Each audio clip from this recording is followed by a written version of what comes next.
Bonjour, je m'appelle Sarah. Aujourd'hui, avec mes collègues Claude et Selena, nous allons vous présenter notre travail dont le thème porte sur le développement et le maintien d'une relation positive entre l'élève et l'enseignant.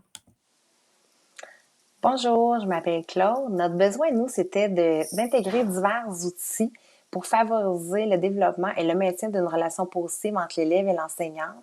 Maintenant, nous connaissons l'importance de cette relation dans la réussite éducative et scolaire des élèves. On voulait trouver des outils qui étaient simples et efficaces afin de la favoriser. Ça s'inscrit principalement dans la composante du climat organisationnel. Sarah et Selena étant des nouvelles enseignantes, on sait qu'il y a une pression énorme sur les nouvelles enseignantes. Et puis, souvent, elles ont l'impression de manquer de temps pour instaurer la relation positive. Maintenant que l'on connaît l'importance et les impacts de la relation positive, on sait qu'il faut prendre le temps de la développer, mais également de la maintenir parce qu'à long terme, c'est payant.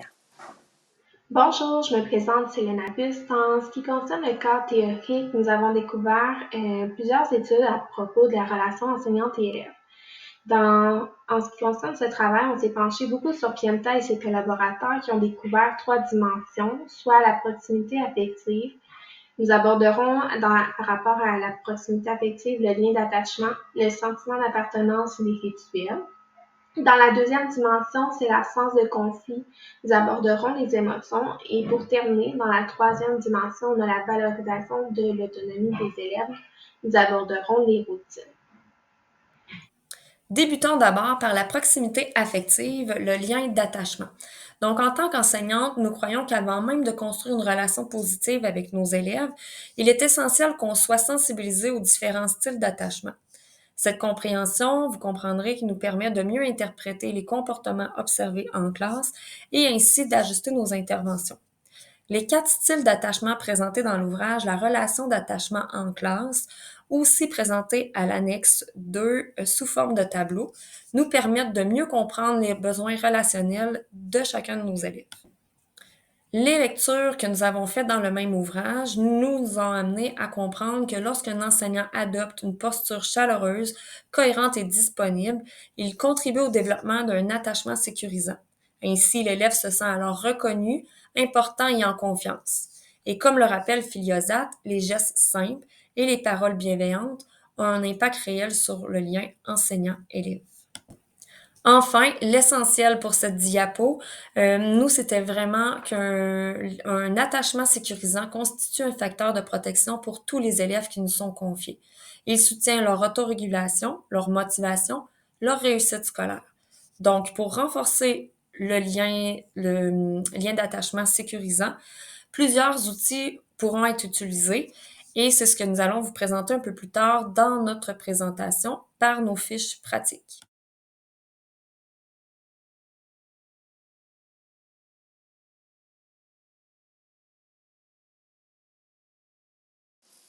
Ici, nous parlons de l'importance du sentiment d'appartenance dans l'établissement d'une relation positive avec les élèves. Donc, c'est important que ce sentiment-là se développe par rapport à la classe, mais également par rapport au milieu scolaire. Donc, on veut que l'élève se sente fier d'appartenir à une classe, à une école qui développe des relations sociales positives, qui puisse s'y impliquer, puis qu'il puisse sentir aussi qu'il fait partie d'un groupe. Donc, que son unicité appartient à un tout. Donc, c'est important que ce qui est offert à l'école puisse être très inclusif, autant par les activités qui vont être vécues à l'intérieur de la classe que les activités qui vont être vécues à l'extérieur de la classe, par exemple dans un cadre qui n'est pas académique, et même que c'est des activités parfois qui peuvent être parascolaires. Donc, on veut que par ces activités-là, l'enfant apprenne à se connaître et qui développe les relations positives avec les différentes personnes qui gravitent autour de lui.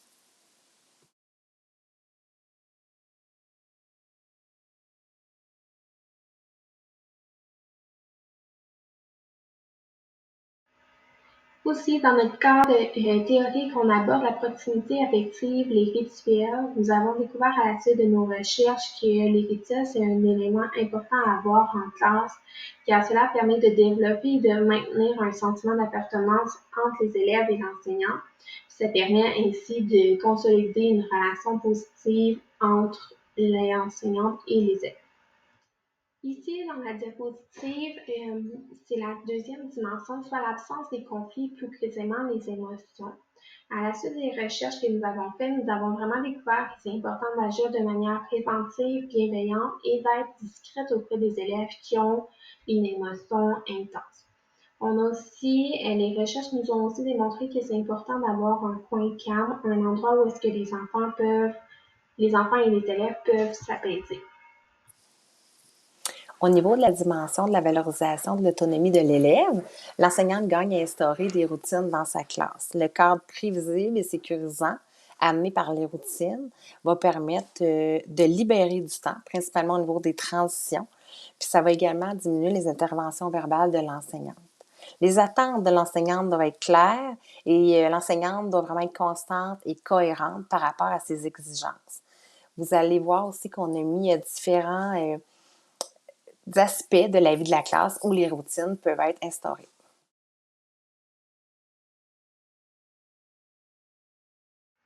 Nous sommes maintenant rendus au cadre pratique. Nous vous présenterons quelques-unes de nos fiches pratiques.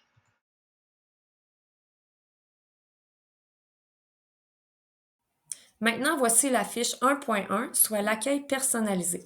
L'accueil personnalisé pour nous est un moment clé pour créer, mais surtout pour maintenir le lien d'attachement avec nos élèves. Et selon Filiosat, il permet à l'enseignant de percevoir le pouls du groupe et de nourrir la relation au quotidien. Cet accueil peut être simple et varié. Par exemple, laisser un mot sur le pupitre de l'élève, utiliser un code secret à l'entrée comme j'aime le faire avec mes élèves, offrir un choix d'accueil comme le tableau d'ancrage créé par Selena sur la diapositive, pardon, ou ça peut être encore des paroles bienveillantes. Et je vous invite à aller consulter l'annexe 1 pour un peu plus de détails sur les phrases bienveillantes. Donc, ces petits gestes qui peuvent paraître anodins rappellent à l'élève qu'il compte et qu'il est accueilli avec attention tous les jours. Pour développer le sentiment d'appartenance, on peut faire vivre aux élèves des projets collaboratifs. Donc, c'est important de tenir compte de leurs intérêts. Les élèves vont travailler ensemble, donc ils vont être en interaction, ça va favoriser les échanges, puis ils vont avoir une motivation commune. De plus, il y a des élèves qui vont avoir la chance de démontrer leurs habiletés qui ne sont pas académiques.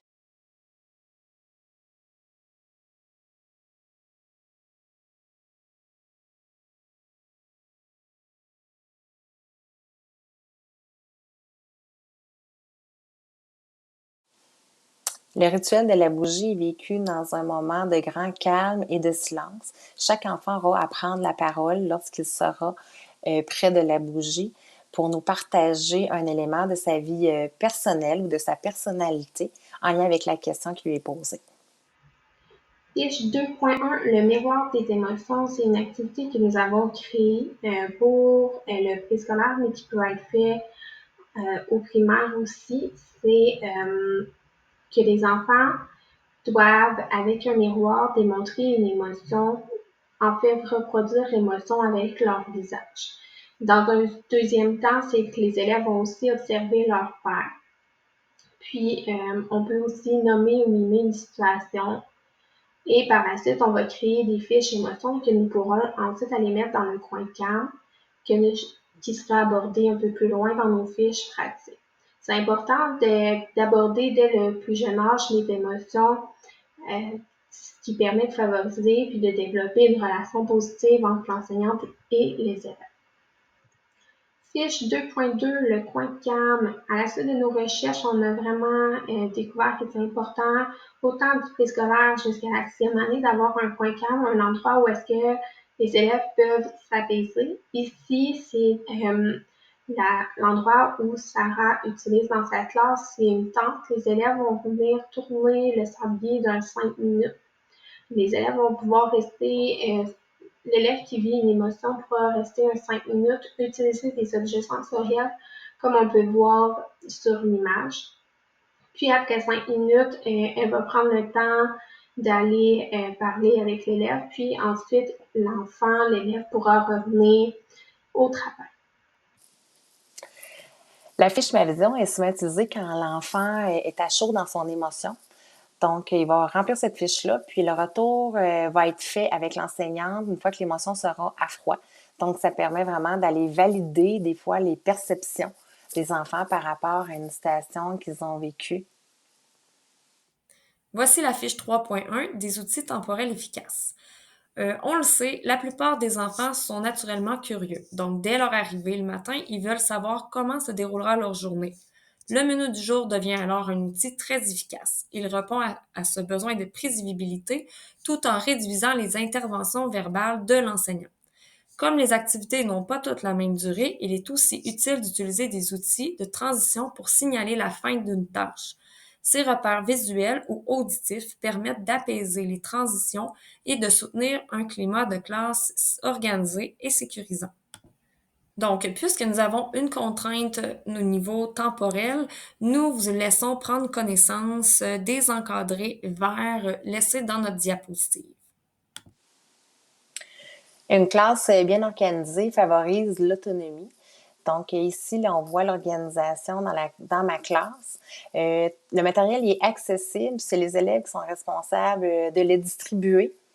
Puis, les interventions verbales sont presque inexistantes puisque ça a été bien intégré. En conclusion, notre travail nous a permis d'identifier des moyens concrets pour soutenir une relation positive entre l'enseignant et l'élève, soit l'élément central du climat organisationnel. En reliant la théorie et les pratiques, nous avons mieux compris comment les rituels, les routines et la prise en compte des émotions influencent le climat de classe et les apprentissages. Notre souhait est clair, continuer à nourrir ces liens au quotidien parce qu'un lien positif ne se construit pas en une seule fois, il se cultive et il devient un véritable moteur de bien-être, d'engagement et de réussite pour tous nos élèves.